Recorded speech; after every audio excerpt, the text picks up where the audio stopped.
السلام علیکم ورحمۃ اللہ وبرکاتہ۔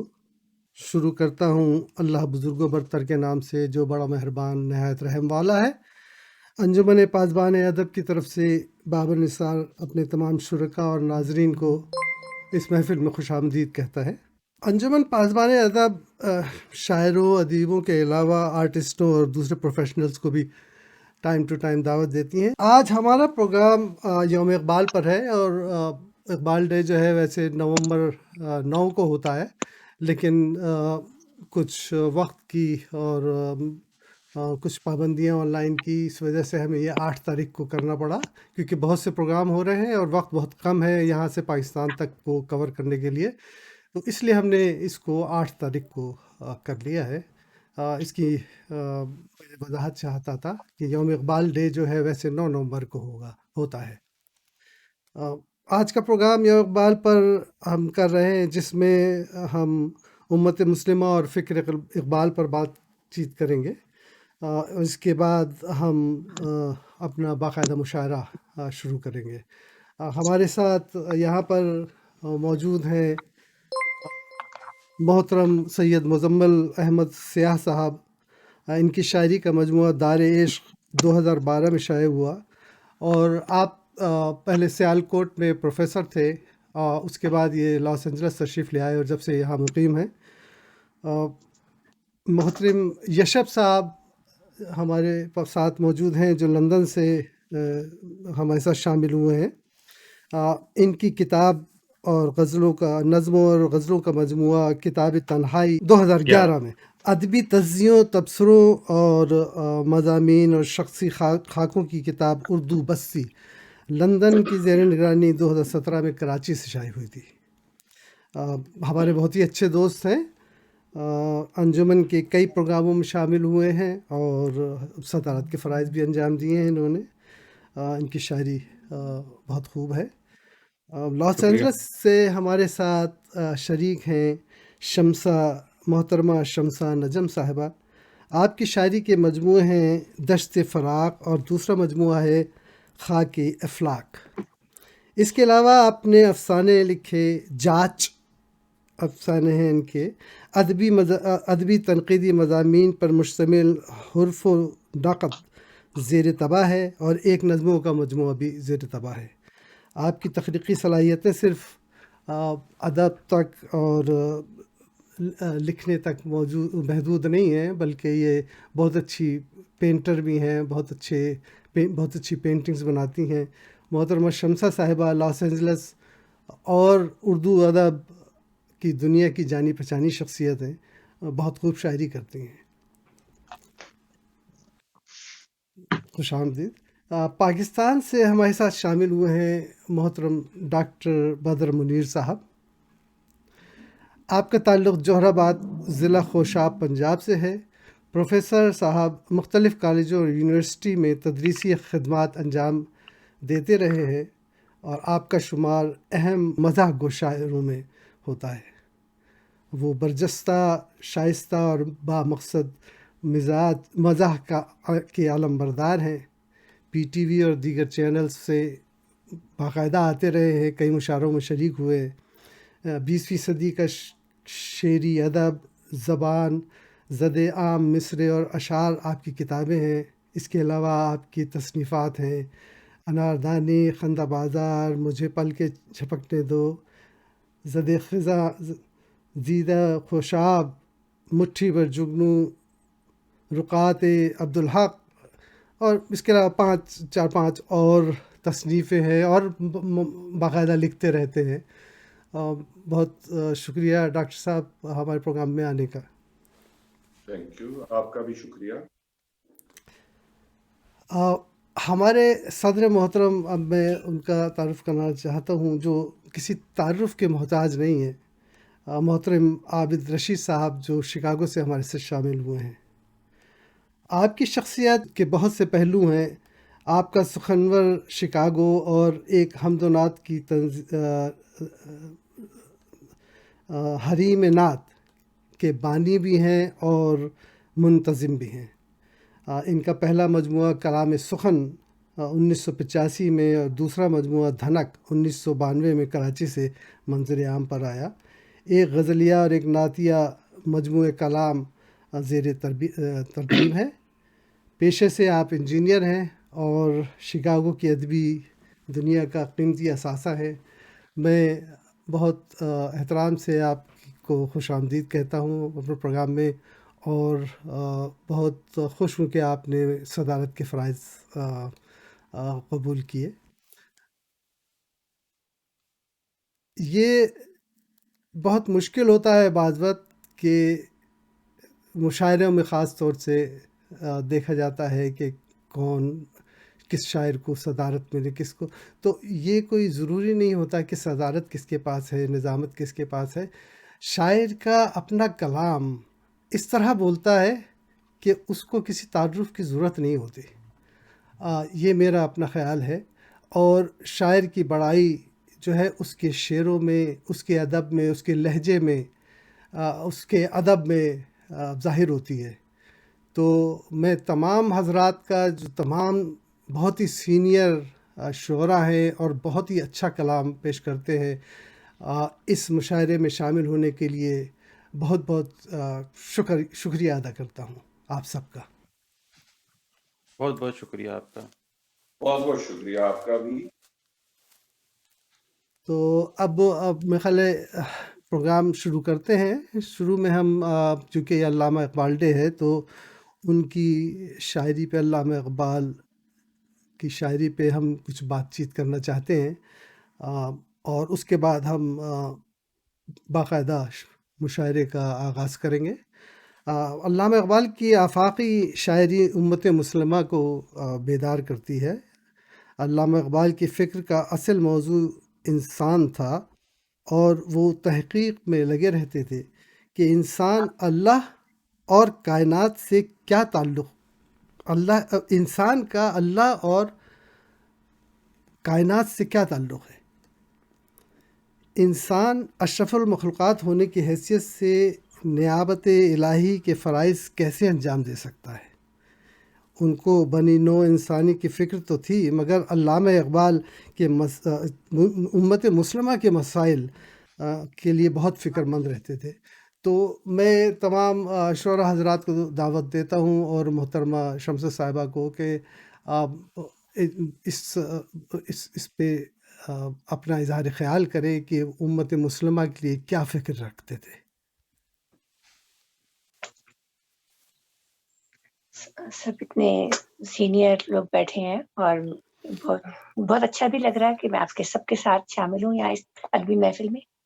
اور علامہ اقبال کی شان میں تو جتنا بھی کہا جائے کم ہے، اور میں اس قابل تو نہیں، لیکن میں کچھ اپنے خیالات کا اظہار کرنا چاہوں گی، کیونکہ اقبال کی شاعری کا فکر بلند ہے، اور وہ آفاقی شاعری ہے، بلکہ اس میں کہیں کہیں قرآن و سنت سے ماخوذ کی گئی ہے، اور یہ شعور ذات کی سب سے پہلی منزل ہے۔ اس میں نظریہ خودی، نظریہ عشق، اور تصور آزادی و محکومی، اور نظریہ انسان کامل، یہ تمام نظریات کو اپنی شاعری میں سمو کر محکومی کے اسباب و اثرات کو احاطہ کرتے ہوئے اس سے نجات کی راہیں متعین کرتے ہیں۔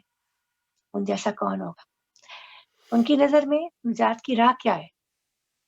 اتحاد ہے، کیونکہ اپنی قوم سے مخاطب ہیں تو اتحاد مسلم کی بات کرتے ہیں، اور یہ بھی صحیح ہے کہ اتحاد مسلم میں فتح مسلم ہے۔ یہ جگہ فرماتے ہیں، جواب شکوہ میں انہوں نے فرمایا، منفعت ایک ہے اس قوم کی، نقصان بھی ایک ہی سب کا نبی، دین بھی ایمان بھی ایک، حرم پاک بھی اللہ بھی قرآن بھی ایک، کچھ بڑی بات ہی ہوتے جو مسلمان بھی ایک، فرقہ بندی ہے کہیں اور کہیں ذاتیں ہیں، کیا زمانے میں پنپنے کی یہی باتیں ہیں۔ ان کا پیغام تھا اتحاد میں فتح مبین ہے، اور اتحاد کس طرح ہوگا؟ جب سب مسلمان یکجا ہوں گے، مسلمانوں کو ایک مسلمان دوسرے مسلمان کو اپنا حصہ سمجھے گا، اور ہمیں فرقہ بندی کو بھی ترک کرنا ہوگا، اس لیے اگر ہمیں اسلامی شاعر کو اپنانا ہوگا۔ اس کے لیے علامہ اقبال فرماتے ہیں، یوں تو سید بھی ہو مرزا بھی ہو اغوان بھی ہو، یوں تو سید بھی ہو مرزا بھی ہو اغوان بھی ہو، واہ تم سبھی کچھ ہو بتاؤ تو مسلمان بھی ہو۔ کیا بات ہے مسلمان بھی اقبال کی شاعری، اقبال کی شاعری میں جہاں آزادی نسواں، آزادی افکار اور آزادی ایک عام انسان کی آزادی کی بات کی گئی ہے، وہاں پر سب سے بڑا جو ان کا موضوع تھا وہ بر صغیر کی آزادی تھی، مسلمانوں کی آزادی تھی، اور اس کے لیے ان کو یقین تھا کہ اس کے لیے ہمیں دین کی طرف راغب ہونا چاہیے۔ وہ کیا فرماتے ہیں، دل مردہ دل نہیں اسے زندہ کر دوبارہ، کہ یہی ہے امتوں کے مرض کہن کا چارہ۔ اور کہتے ہیں دی ہاتھ سے دے کر اگر آزاد ہو ملت، ہے ایسی تجارت میں مسلمان کا خسارہ۔ علامہ اقبال آزادی کے افکار کے بھی قائل ہیں، لیکن وہ مادر پدر آزادی کے قائل نہیں ہے۔ آزادی سے مراد عورت کی آزادی، ذہنی آزادی، مردوں کی ذہنی آزادی، اور سب سے بڑی بات انگریزوں کی غلامی سے آزادی، اور اس کی وہ وجوہات بتاتے ہیں ہماری مذہب سے دوری۔ وہ فرماتے ہیں ہر کوئی مست میں ذوق کی تن آسانی ہے، تم مسلمان ہو یہ انداز مسلمانی ہے، حیدری فکر ہے دولت عثمانی ہے، تم کو اسلاف سے کیا نسبت روحانی ہے۔ وہ زمانے میں معزز تھے مسلمان ہو کر، اور تم خوار ہوئے تاریخ قرآن ہو کر۔ لیکن اقبال یہ سب تو کہتے ہیں، لیکن وہ اپنی قوم سے مایوس نہیں ہے۔ وہ فرماتے ہیں آج بھی ہو جو ابراہیم کا ایمان پیدا، آگ کر سکتی ہے انداز گلستہ پیدا۔ اور پھر وہ فرماتے ہیں کہ محمد کی رسی کو پکڑو، رسول کی نبی کی اللہ کی رسی کو پکڑو۔ کہتے ہیں کی محمد سے وفا تو نے تو ہم تیرے ہیں، یہ جہاں چیز ہے کیا لوح و قلم تیرے۔ اقبال بے حد شاعر صدیوں میں پیدا ہوتا ہے۔ ہماری یہ خوش قسمتی ہے کہ ہم نے ان کو، ہمارے وہ رہبر ہے، رہنما ہے، اور انہی کی وجہ سے ہم آزاد فضا میں سانس لے رہے ہیں۔ بہت شکریہ۔ بہت خوب، بہت صحیح آپ نے کہا کہ فرقہ بندی ہے کہیں اور کہیں ذاتیں ہیں، کیا زمانے میں پنپنے کی یہی اپنے باتیں کی ہیں۔ بھی بات ہے۔ تو آپ اظہار خیال کوئی اور کرنا چاہے گا؟ میں اس میں بابر صاحب ایک بات ایڈ کرنا چاہوں گا۔ شمسہ نجم صاحبہ نے بہت صحیح فرمایا کہ علامہ اقبال آزادی کے حوالے سے انہوں نے شاعری کی، لیکن اس میں ایک چیز جو ہماری نئی نسل مس انٹرپریٹ کر لیتی ہے، علامہ Iqbal never talked about that آزادی جو اللہ کی غلامی سے نکال دے۔ تو ایسی آزادی جو آپ کو باقی لوگوں سے تو آزادی دلائے، لیکن اللہ کے قانون، اس کے احکامات کی زنجیریں پہنا دے، علامہ اقبال اس آزادی کی بات کرتے ہیں۔ اور نئی نسل اکثر ان چیزوں کو انٹرپریٹ کر لیتی ہے، اور کچھ ہمارے بڑے شعراء کرام جو بینگ اے ہیومن لبرل سوچ کے ذرا مالک تھے، ان کو فالو کرتے ہوئے ایک نیا رجحان میں نے دیکھا ہے نئی نسل کے اندر، کہ وہ ان کی تقلید کرتے ہوئے انہوں نے ایسا کیا ہو نہ کیا ہو ان شاعروں نے، لیکن نئی نسل کیا کر رہی ہے کہ وہ کوئی ایسی بات جس کی وہ تصدیق نہیں کر سکتے کسی کے بارے میں، اسپیشلی میڈیا کے اندر، فیس بک کے اندر، سوشل میڈیا وغیرہ کا دور ہے، کچھ ایسی باتیں علامہ اقبال کے حوالے سے وہ پروپیگیٹ کی جا رہی ہیں جو ان کے کریکٹر کے اوپر داغ لگائے، اور صرف علامہ اقبال نہیں، کئی اور لوگوں کے بارے میں بھی اس طرح کی باتیں سرکولیٹ کی جا رہی ہیں جس کی ہم تصدیق نہیں کرتے، کیونکہ ہمارے دور سے پہلے کے گزر چکے ہیں، اور لیکن ہم اس کو فارورڈ کرتے چلے جاتے ہیں اور ان باتوں کو پروپیگیٹ کرتے ہیں۔ میرا اپنا خیال ہے کہ کسی نے مجھے میرے کیریئر میں ایک بہت اچھی بات بتائی تھی، اور یہ بات مجھے ڈاکٹر آفتاب ترابی صاحب جو ایک مرتبہ ہمارے پروگرام میں شامل بھی ہو چکے ہیں، انہوں نے کہی تھی کہ مزمل آپ کا دوست آپ کا چہرہ دیکھتا ہے جب آپ سے ملتا ہے، آپ کا دشمن آپ کا جوتا دیکھتا ہے، جس میں کہیں اس کو کیچڑ مل جائے یا آپ کے سٹیٹس کا اس کو علم ہو تاکہ وہ مزید کوئی آپ کے خلاف ایجنڈا یوز کر سکے۔ تو میرا اپنا خیال ہے کہ اگر تو آپ کے دل میں اللہ، رسول اور اللہ اور رسول پاک صلی اللہ علیہ وسلم کے بعد ان کی تقلید کرنے والے ان کے دوستوں کا ادب ہے، احترام ہے اور ان احکامات کو فارورڈ کرنے والوں کا احترام ہے، تو میرے خیال میں اگر آپ کو تھوڑی سی توفیق ہوئی ہے علامہ اقبال کی پوئٹری پڑھنے کی، فارسی اگر نہیں بھی آتی تو اردو پوئٹری پڑھنے کی، تو آپ کو پتا ہوگا کہ what he seeing most of the time وہ آپ کو بہت ساری صحیح بخاری اور مسلم میں احادیث مل جائیں گی جس کی ایگزیکٹ ٹرانسلیشن انہوں نے اپنی پوئٹری کے اندر کی ہوئی ہیں۔ بہت مرتبہ آپ کو آیات ایسی مل جائیں گی قرآن میں جس کی ایگزیکٹ ٹرانسلیشن انہوں نے اپنی پوئٹری کے اندر کی ہے۔ تو اگر آپ کسی ایسے شخص کا مذاق اڑانا چاہ رہے ہیں صرف کول دکھنے کے لیے، یہ میں ٹرم اس لیے یوز کروں گا، ہمارے پاسبان ادب کے ساتھ مطابقت نہیں رکھتی، لیکن ہمارا اپنا چونکہ آبجیکٹو یہ ہے کہ ہم نئی نسل تک وہ بات پہنچائیں جو ان کے بھلے کے لیے آگے استعمال ہو سکے۔ تو یہ جو کول دکھنے کے لیے ہم تقلید میں آ کر یہ جو عجیب و غریب قسم کی کولنس کا اظہار کر رہے ہیں، کولنس نہیں ہے، یہ آپ کو ڈیٹریکٹ کر دے گی، آپ کو رستے سے ہٹا دے گی، کیونکہ جب آپ اللہ کا احکام پہنچانے والے کا مذاق بنائیں گے، اس میں کوئی کھوٹ ڈھونڈیں گے، تو اللہ تعالیٰ کی لعنتیں بڑھتی جائیں گی، آپ رستے سے واپس نہیں آ سکیں گے، مہر لگ جائے گی۔ بالکل صحیح کہا آپ نے۔ آج کل کی نسل، بلکہ یہ آج کل کی نسل نہیں مگر یہ ایک ایٹیٹیوڈ ہے، ایٹیچیوڈ سب کا وہی ہو گیا ہے کہ چہرہ اور جوتا دیکھنے والا۔ بالکل چیزیں فارورڈ کیے چلے جاتے ہیں، اس کی کوئی تحقیق نہیں ہے، پتہ نہیں ہوتا شعر کس پیرائے میں کہا گیا ہے یا شعر کا مطلب کیا ہے، اور بعض وقت غلط اشعار بھی میں پڑھ لیتا ہوں، اسپیشلی بڑے شاعروں کے جو اشعار ہیں ان کو آپ چینج نہیں کر سکتے، اور ان کو غلط فارورڈ اس ایک ہیبٹ سے بن گئی ہے لوگوں کی، جبکہ قرآنی بصیرت اور علامہ اقبال کی جو ہے وہ جتنے مسائل ہیں ان کو قرآن و سنت کی روشنی میں رکھ کے کیا کرتے تھے مسلمانوں کے لیے۔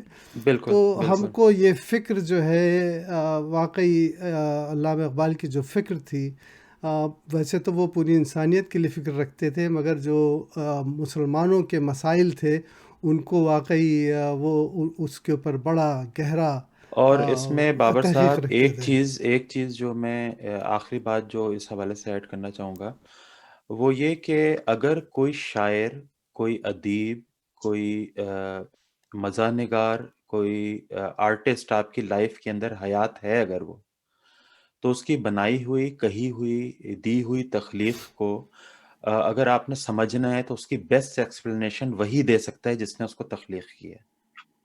جس طرح سے ہم قرآن کے معنی ڈھونڈتے ڈھونڈتے ہم اپنے ساتھ خود کلامی کرتے ہیں کہ یا اللہ تو نے یہ کتاب بھیجی، احکام بھیجے، مجھے اس کا صحیح مطلب کسی طرح سے سمجھا دے، کیونکہ یہ کتاب اس نے بھیجی ہوئی ہے۔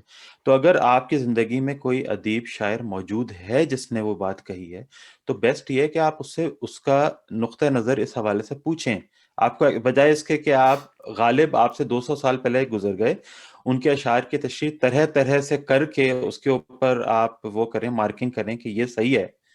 بہتر یہ ہوتا ہے کہ اگر وہ آپ کی زندگی میں موجود ہے تو اسے آپ پتہ کر لیں، بجائے اس کے کہ آپ غلط مطلب کو فارورڈ کرتے رہیں۔ محترم یشف صاحب، ڈاکٹر بدر منیر صاحب اور عابد رشید صاحب، آپ جی کے کیا خیالات ہیں؟ سر بات یہ ہے کہ نوجوان نسل کے حوالے سے خاص طور پہ دوستوں نے بڑی خوبصورت بات کی۔ چند دن پہلے مجھے ایک جگہ پہ بطور جج جانا پڑا، وہ تقریری مقابلہ تھا اقبال کے حوالے سے، تو ملٹی میڈیا پہ اقبال کے اشعار ان کی تصویروں کے ساتھ جو ہے وہ بار بار دکھائے جا رہے۔ میں نے جب غور کیا تو اس میں کم از کم 5 اشعار جو تھے وہ اقبال کے تھے ہی۔ بالکل المیہ یہ ہے کہ ہماری زندگی، ہم اپنی بات تو نہیں کر سکتے، لیکن جو نوجوانوں کی زندگی سے کتاب نکل گئی، کلیات اقبال نکل گئی ہے، اس سے بہت زیادہ مسائل پیدا ہو رہے ہیں۔ میں سمجھتا ہوں کہ اگر یہ کام اداروں میں نہیں ہوتا، آپ کالجز میں، یونیورسٹیز میں اس چیز کا اہتمام نہیں کرتے، بیت بازی کا اہتمام نہیں کرتے، یا اس حوالے سے آپ نہیں کرتے، تو مجھے یہ ڈر لگنے لگ گیا کہ سوشل میڈیا جہاں پہ آپ کی رہنمائی کرتا ہے، تو نوجوانوں کے حوالے سے وہ کتاب تک نہیں جاتا، وہ سوشل میڈیا سے بغیر تحقیق کیے اشعار اٹھاتا ہے اور پیش کر دیتا ہے۔ تو یہ خطرناک رجحان مجھے کم از کم اپنے یہاں پہ نظر آ رہا ہے۔ تو میں سمجھتا ہوں یونیورسٹیز میں جو اردو کے ادارے ہیں، جو اقبالیات کے حوالے سے شعبے، ان کو بہت زیادہ کام کرنے کی ضرورت ہے۔ اب بات یہ ہے کہ آپ دوستوں کی گفتگو کے دوران میں یہی سوچ رہا تھا کہ قیام پاکستان سے پہلے لوگوں کے ذہن بنانے میں، لوگوں کے جذبوں کو بیدار کرنے میں کلام اقبال ایک اہم محرک کی حیثیت سے شامل ہے۔ بالکل ہمارا مسئلہ یہی ہے کہ ہماری زندگیوں سے وہ چیزیں اس طرح نہیں جڑ پائیں کہ وہ ہمارے ذہنوں کو کلام اقبال، فکر اقبال کے قریب لے جائیں۔ اب دیکھیے، میں نہیں سمجھتا، اقبال کے بہت سے اشعار ایسے ہیں جو سیلف ایکسپلینیٹری ہیں، ان کے لیے آپ کو کسی ضرورت نہیں، صرف آپ نے انہیں پڑھنا ہے، ان پہ غور کرنا ہے۔ تو ہی ناداں چند کلیوں پر کنات کر گیا، ورنہ گلشن میں علاج تنگی داماں بھی ہے۔ رہے گا راوی و نیل و فرات میں کب تک، تیرا سفینہ کے ہے بحر بے کراں کے بھی۔ تو میں سمجھتا کیا ہوں بات ہے۔ کہ کلام اقبال اگر ایک باقاعدہ منصوبہ بندی کے تحت ہمارے اداروں میں، ہمارے طلباء کے سامنے پیش کیا جائے، تو یقیناً ذہن سازی میں یہ بہت بڑا کردار ادا کر سکتے ہیں۔ اب یہاں مجھے میرا دل چاہ رہا ہے اقبال کے چند اشعار پڑھنے کو۔ دو نظمیں بڑی ان کی معروف ہیں، ایک ہے ٹیپو سلطان کی وصیت اور دوسری ہے بڈھے بلوچ کی نصیحت۔ کیا بات ہے۔ تو رہنورد شوق ہے، یہ یوں سمجھیے میں اپنے نوجوانوں کے لیے ان کے ساتھ شیئر کر رہا ہوں۔ تو رہنورد شوق ہے، منزل نہ کر قبول، لیلا بھی ہم نشیں ہو تو محمل نہ کر قبول۔ اے جوئے آپ بڑھ کے ہو دریائے تند و تیز، ساحل تجھے عطا ہو تو ساحل نہ کر قبول۔ صبح ازل یہ مجھ سے کہا جبرائیل نے، جو عقل کا غلام ہو وہ دل نہ کر قبول۔ اور باطل دوئی پسند ہے، حق لا شریک ہے، شرکت میں آنا ہے حق و باطل نہ کر قبول۔ اسی طریقے سے بوڑھے بلوچ کی زبان سے وہ کہلواتے ہیں کہ ہو تیرے بیاباں کی ہوا تجھ کو گوارا، اس دشت سے بہتر ہے نہ دلی نہ بخارا۔ اور غیرت ہے بڑی چیز جہانے تگ و دو میں، پہناتی ہے درویش کو تاج سر دارا۔ اور شمسہ صاحبہ نے شعر پڑھا، دیں ہاتھ سے دے کر، اور بڑا اہم شعر ہے کہ دیں ہاتھ سے دے کر اگر آزاد ہو ملت، ہے ایسی تجارت میں مسلمان کا خسارہ۔ اور افراد کے ہاتھوں میں ہے اقوام کی تقدیر، ہر فرد ہے ملت کے مقدر کا ستارہ۔ تو میں سمجھتا ہوں کہ ان اشعار میں ایک وہ ستاروں کی طرح چمک دمک رہا ہے وہ مفہوم، وہ معنی کہ جو ہمیں اپنے ذہنوں میں اتارنا ہے، اپنے نوجوانوں کے ذہنوں میں اتارنا ہے، تو یقیناً اس سے بہتر اثرات مرتب ہونا شروع ہو جائیں گے، اور پاکستان کی ترقی جو ایک خواب نظر آنے لگ جاتی ہے وہ ممکن ہو پائے گی۔ ان اکابرین، ان بزرگوں کی جو بصیرت ہے، ان کی جو بصارت ہے، وہ جب تک ہم اپنے شعور میں نہیں اتاریں گے، شاید ہمارے راستے کے کانٹے جو ہیں وہ کم نہ ہوں۔ بالکل بالکل درست فرمایا۔ محترم یشب صاحب، آپ کے خیالات؟ میں کچھ عرض کرنے سے پہلے ایک واقعہ بیان کر دوں جو شاید بہت سے لوگوں کے لیے نئی بات ہو، اور شاید ممکن ہے بہت سے لوگوں کو پتہ ہو۔ علامہ اقبال کے نام سے جرمنی میں ایک سڑک ہے۔ جب وہ علامہ وہاں گئے تھے تو وہاں ان کے نام سے جس جگہ وہ رہے تھے، جس شہر میں، تو وہاں ان کے نام سے ایک سڑک ہے۔ لیکن اس کے ساتھ ساتھ شاید بہت لوگوں کو نہ پتا ہو کہ اسپین میں بھی ایک سڑک علامہ اقبال کے نام سے منسوب ہے۔